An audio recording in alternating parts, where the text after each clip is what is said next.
Assalamualaikum warahmatullahi wabarakatuh. Senang sekali jumpa kembali dengan Wahyudi AS.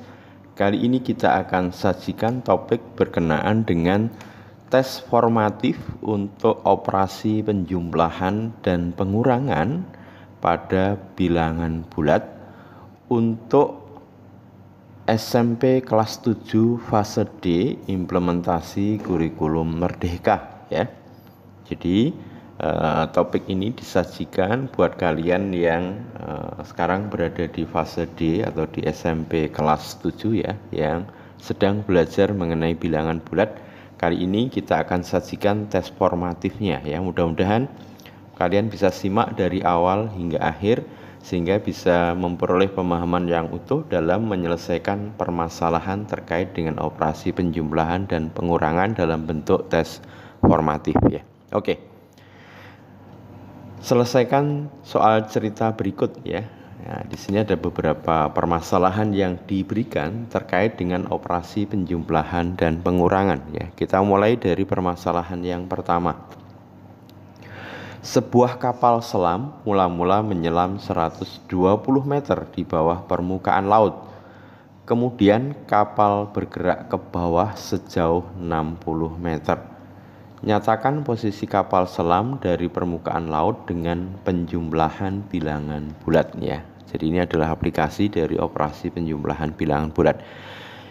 Kita coba deskripsikan atau gambarkan atau sketsakan ya permasalahan yang diberikan. Jadi kalaulah misalkan ini adalah permukaan laut ya, ke bawah ini adalah nanti posisi dari kapal selam. Kita buat di sini garis bilangan untuk bilangan bulat ya. Nanti untuk di permukaan ini posisi nolnya, kemudian yang ke arah atas adalah untuk bilangan positif, yang ke arah bawah nanti untuk bilangan negatif. Kita lihat di sini posisi dari awal dari kapal selam adalah 120 meter di bawah permukaan laut. Nah, ini berarti kalau di bawah permukaan laut berarti negatif ya, negatif 120. Kemudian kapal bergerak ke bawah sejauh 60 meter. Nah, berarti bergerak lagi ke bawah nanti sejauh 60 meter, berarti karena arahnya ke bawah ya negatif 60. Nah, sekarang berarti bisa kita hitung posisi kapal setelah bergerak, berarti nanti dia taruhlah misalkan posisinya P, berarti P sama dengan ya negatif 120 ditambah negatif 60 ya. Ini berarti kalau kita teruskan berarti negatif 180. Jadi posisi kapal di negatif 180 meter atau 180 meter di bawah permukaan air laut ya. Oke, mudah-mudahan bisa dipahami ya. Oke, sekarang permasalahan yang kedua. Pak Agum memiliki usaha penjualan ayam potong pasar ya. Pada bulan pertama ia mendapat untung 4 juta. Bulan kedua Pak Agum mengalami kerugian 6 juta. Pada bulan ketiga dan keempat hasil penjualan Pak Agum mengalami kerugian 2 juta dan 3 juta. Hitung berapa keuntungan atau kerugian Pak Agum selama 4 bulan. Tentu ini juga aplikasi dari operasi penjumlahan dan pengurangan bilangan bulat ya. Oke. Sekarang untuk bisa kita aplikasikan dalam operasi penjumlahan atau pengurangan bilangan bulat, misalkan nanti ketika terjadi untung itu diwakili dengan bilangan positif, kalau rugi diwakili dengan bilangan negatif ya. Oke. Kita amati di sini pada bulan pertama Pak Agum itu untung 4 juta. Berarti nanti 4 juta ini positif ya. Bulan kedua rugi 6 juta. Nah, negatif 6 nanti ya. Kemudian bulan ketiga dan keempat rugi 2 juta dan 3 juta. Nah, berarti kalau kita diminta apakah untung atau rugi, berarti kita hitung terlebih dahulu ya. Nanti kalau hasil akhirnya positif berarti untung. Kalau hasil akhirnya negatif berarti nanti rugi ya. Oke, berarti pendapatan Pak Agum dalam juta.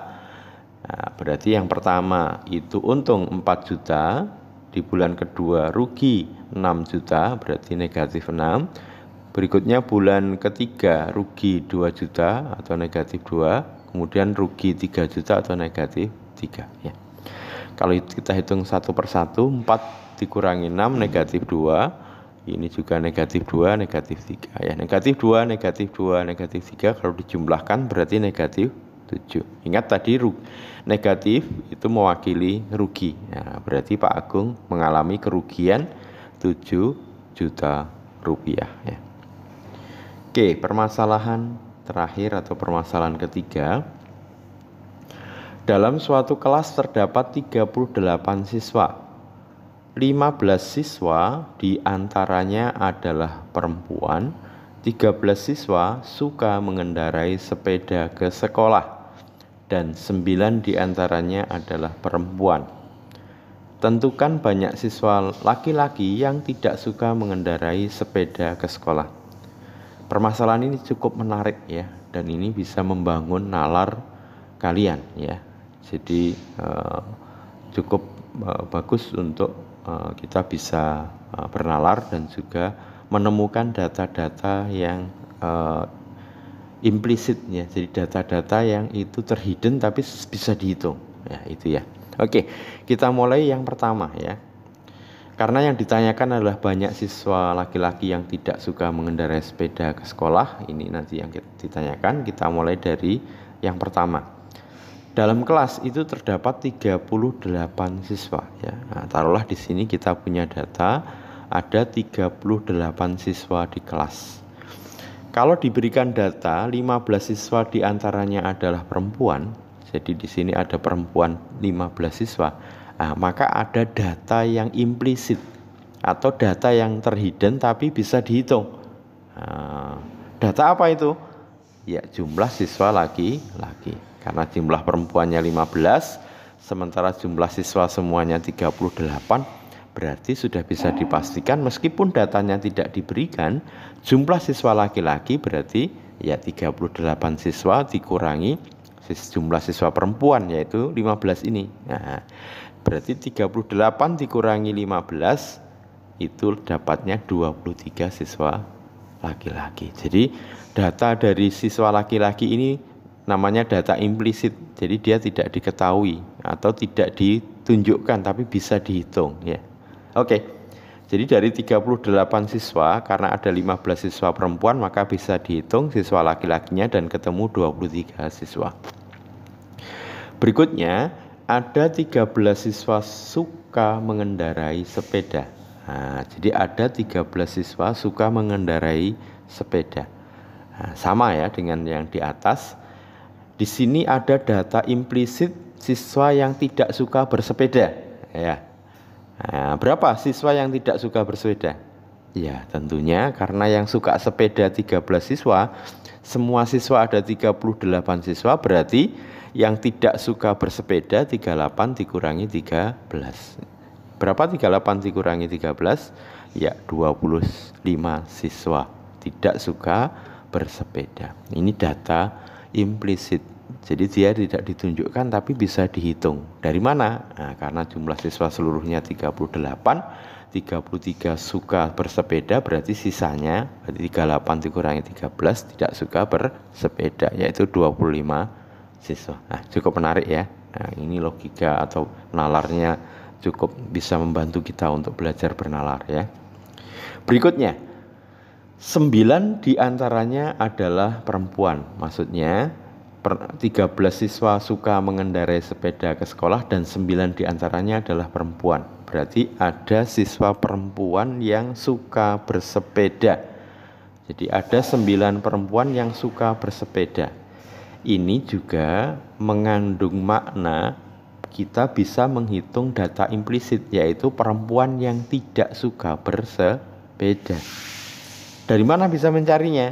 Nah, karena jumlah perempuannya ada 15 siswa, yang 9 suka bersepeda, berarti sisanya tidak suka bersepeda. Nah, tentunya 15 dikurangi 9, itu perempuan yang tidak, kita ke laki-laki dulu ya. Ya, kita ke laki-laki dulu. Di sini diberikan bahwa laki-laki yang tidak suka bersepeda, sebenarnya sama saja ya, nanti untuk menghitung perempuan yang tidak suka bersepeda juga bisa. Nah, kita sekarang fokus ke laki-laki ya. Oke, berarti laki-laki yang suka bersepeda, karena jumlah siswa yang suka bersepeda 13, maka data hidden atau implisit laki-laki suka bersepeda berarti sisanya 13 dikurangi 9, 4 siswa. Sama seperti tadi, berarti perempuan yang tidak suka bersepeda nanti 15 dikurangi 9. Nah, tentunya 6 siswa. Nah, berikutnya laki-laki yang tidak suka bersepeda berarti sisa dari 25 dikurangi 6 berapa? 19 siswa. Sehingga kesimpulannya banyak siswa laki-laki yang tidak suka bersepeda ada 19 siswa ya. Oke, cukup bisa membangun nalar kita ya. Oke, mudah-mudahan bisa dipahami dengan baik. Selamat berformatif ya. Mudah-mudahan sukses untuk kalian. Terima kasih. Sampai ketemu ada video berikutnya. Assalamualaikum warahmatullahi wabarakatuh.